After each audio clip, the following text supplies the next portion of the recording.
being in New Orleans is that my time management skills have eroded incredibly over the course of 72 hours. So I'm getting some laundry done, and I just stumbled into, on accident, Lafitte's, which is reportedly the oldest bar in America.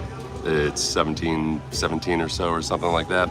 Talked to the bartender. He gave me a pad to write some notes down on, and I would highly recommend the article by Jonathan Alexander in the Chronicle, because he answered some good questions about the search for the offensive coordinator, the search for the offensive line coach, which wasn't much of a search at all. They went in-house for that. And then also a couple little remainders of the day when it comes to Chip Kelly.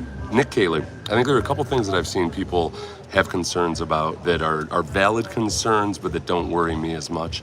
One of them is the perception that, okay, he's just going to come in and try to run a McVay/Kubiak/Shanahan scheme just like Bobby Slowick. I think that's looking past a bunch of things about Nick Caley's resume before he got to the Rams, and then also just what has been going on with the Rams in the last couple of years. The Rams are not running the same system that McVay was running his first few years in LA. And McVay's system training changed a lot when he first got to LA, just because he adapted to personnel, which is a good thing, right? Adapt to personnel. Don't just be so rigid that you're going to run no matter what you run, whether the offensive linemen are suited to it or not. So Caley, and being a tight ends coach and then a passing game coordinator the last 2 years with McVay, is significant in that they were changing a lot, and the changes worked. They've implemented more of a man and power-based run scheme that seemed to suit the Texans pretty well towards the end of the year. I think it suits the offensive line really well. And then you also just have to remember, as we've talked about before, Caley's had a lot of experience in New England, had 10 years in college before that. He's worked in air raid schemes. So to have any preconceptions or notions about what type of a scheme Caley's going to run, I think is just, it doesn't make sense. It's, I would say, irresponsible, but whatever. We're not going to nuclear war here. The other interesting thing that's come out, and Jonathan had reported this as well as somebody else, but I know Jonathan did, was that the Texans interviewed Caley in 2023. They talked about that. That would be an interesting conversation to have been a fly on the wall for, because obviously Nick probably likes and approves of Caley, having worked with him in New England, and D'Amico liked Bobby Slowick. And right now it looks like, hey man, would we be a lot further along if we had just gone with Caley? Who knows? Hey, such is life. You live, you learn, you move on, and you try to rectify things. So the fact that Caley had been coveted by other teams, that he turned them down, there's been a buzz within the coaching community, at least, about him. This is what I like. Whenever there's a candidate who's the next hot candidate, I'm always skeptical, because I think a lot of times those are the assistant coaches who have leaked information that maybe they weren't supposed to leak. So I don't like it when I start seeing guys on the top candidate lists, because I feel like those guys are like I'm going to slide something to Rappaport. I'm going to slide something to this writer over there. So I don't worry as much about the lack of a huge public profile or him and on the who's who and all of that stuff. Brush your hair if you're in danger. So for those of you who just joined, I'm outside. I'm at Lafitte's in New Orleans. I'm trying not to talk too loud. Cole Popavich. When it comes to Cole Popavich, very, very reasonable to be skeptical of hiring in-house on an offensive line that was underperforming. I think one of the things that I don't try to jump to very quickly is to say, okay, well, if he was in the room, how come he couldn't fix things? Listen, an NFL coaching staff is exactly like the workplace that a lot of you work in, which is, you might have your own ideas about the way things should be done. You might voice those opinions and make suggestions. Maybe you get in arguments with your boss, but at the end of the day, you got to follow the chain of command, and you don't go whispering off to the owner, to the head coach, that your assistant coach doesn't know what he's doing. It's not a really good strategy for getting ahead in the coaching world if you get the reputation of a guy that is going to sell people out. And then there are other times. Look, there's times where assistant position coaches disagree with the way their assistant coach is coaching things or techniques or what the philosophies are, and you try to be a good employee and you coach the techniques that you're supposed to be coaching. And it might be as simple as that. When Popavich was a co-offensive coordinator in New England, they had a very good rushing attack that year. They were okay in pass protection, and he's been in the NFL a good chunk of time. He spent 2021 coaching high school, and all that Wikipedia says is it was for reasons of the vaccine. So I have no idea. Run with that however you want. I'm not touching it with a 10-foot stick with or without a mask on. I don't care. I don't care. That's gone and past. I'm not thinking about that stuff anymore. Sunny skies in New Orleans, yes. Huge police presence here, my God. Which understandably so. But there's a boatload of police, military, everything. It's crazy. The French Quarter doesn't really feel exactly like the French Quarter, but it's an interesting environment. As far as Chip Kelly, as retired Rowe says, I agree. In the public arena, if you have different ideas than your supervisor, if he or she doesn't like it, you're up the creek. Totally agree. And remember, look, if you're working at some tech company and you don't like the way your supervisor does it, okay, go raise some money and start your own company. You can't just go out and start your own NFL team or your own college program. So I don't like to lean too heavily into the military analogies, but because it's so regimented in the NFL, it'd be like a lieutenant selling out his colonel because he doesn't agree with his colonel. You can't do it. There's a certain amount of discipline. So I don't read too much into that, and I am skeptical, like a lot of you, that he's an in-house promotion and things were bad last year.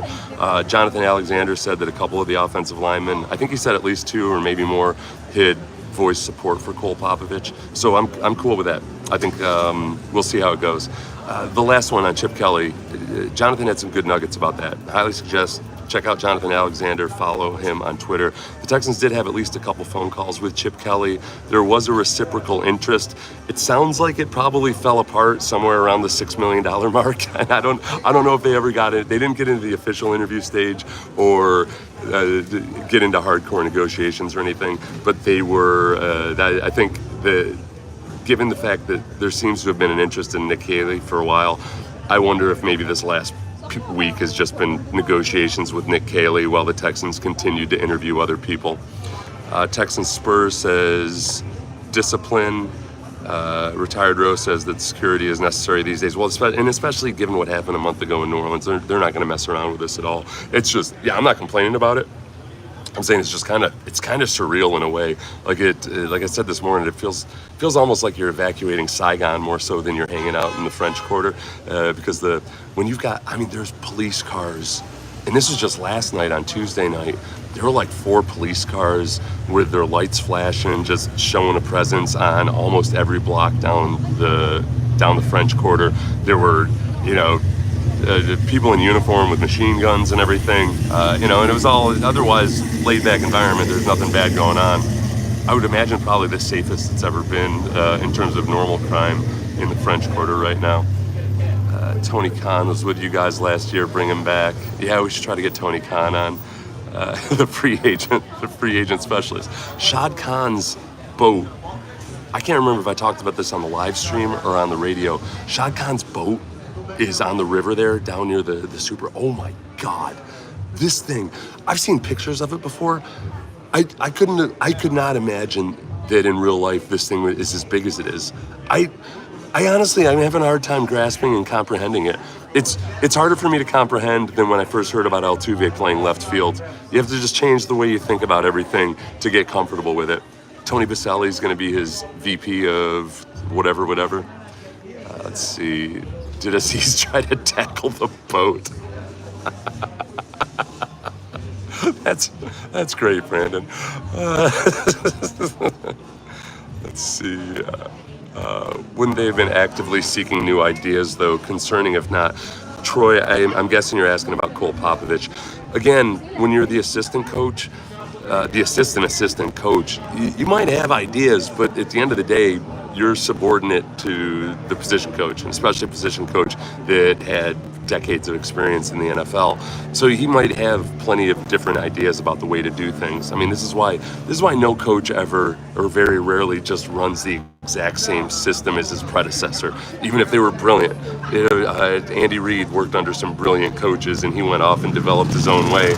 part of that was because of the types, the different quarterbacks that he worked with and is working with now. So, like in theory, everybody, it's the same way as when you're driving and your buddy gets pulled over and he's very polite to the cop and everything, and then after the cop leaves, you're like, I would have taken that crap from him. Like, all right, big guy. Yeah, all right, yeah. So everybody's a hero when they're thinking about how they would have handled it if they were the assistant offensive line coach with the Texans last year. I would have stood up on a table and I would have told everybody what was up and why everybody else was stupid. Do you guys realize, like, no, you're not. That's not the way it works. It's not the way it works. But just like, and again, you can't just go off and start your own company when you don't like the way things are happening. When you're an assistant NFL coach, you can't raise some startup capital or a GoFundMe so you can go build you the newest, best, and greatest microchip, or you've got a better pooper scooper or something. It's like guys have different ideas, or they grade against their coaching, and sometimes they leave to go elsewhere. They get other job opportunities. So it's just not. It does now. Likewise, I'm not saying that it's a guarantee that he's going to be successful, but it's not the barrier, I think, that you first think initially when like, oh, great, they hired from within. There are a lot of really good, take any NFL team where there's a head coach that gets fired, and some of those assistant coaches go on to be coordinators or head coaches later on, or they go on to be working in the same role somewhere else for a good head coach.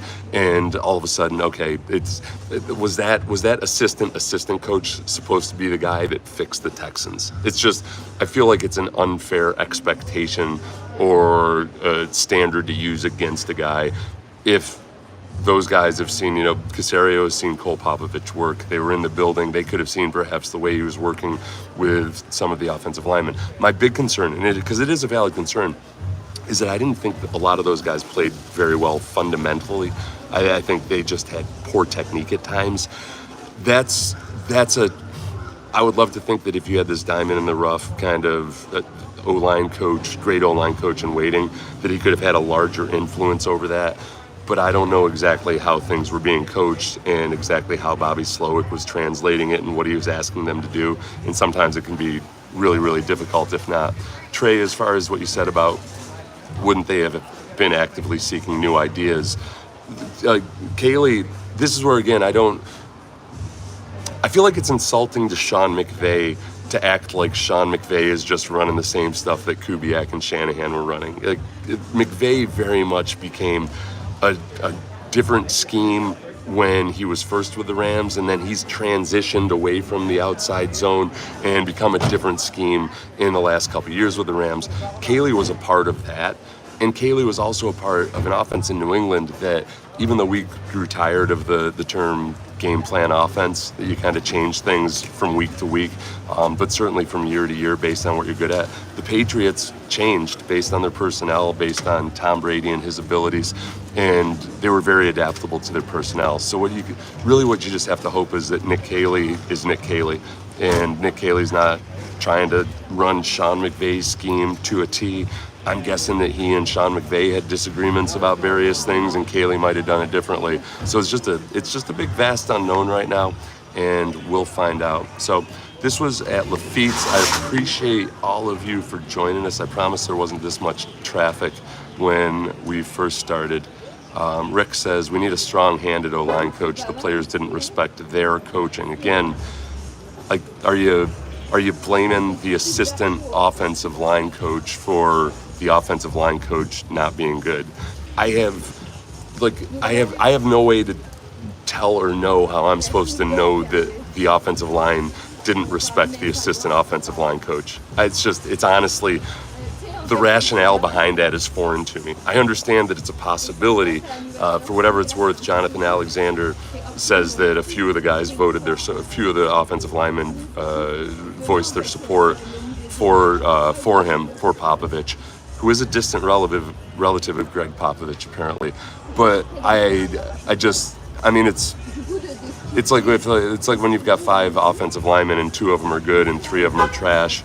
Do you blame the 2 good ones for not being better veteran mentors to the younger guys? These are not all or nothing propositions.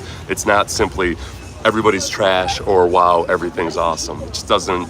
Life unfortunately doesn't work that way. And I'm not going to be one of these. These sports media types that acts like I have more answers than I do. Here comes one of the hot military helicopters.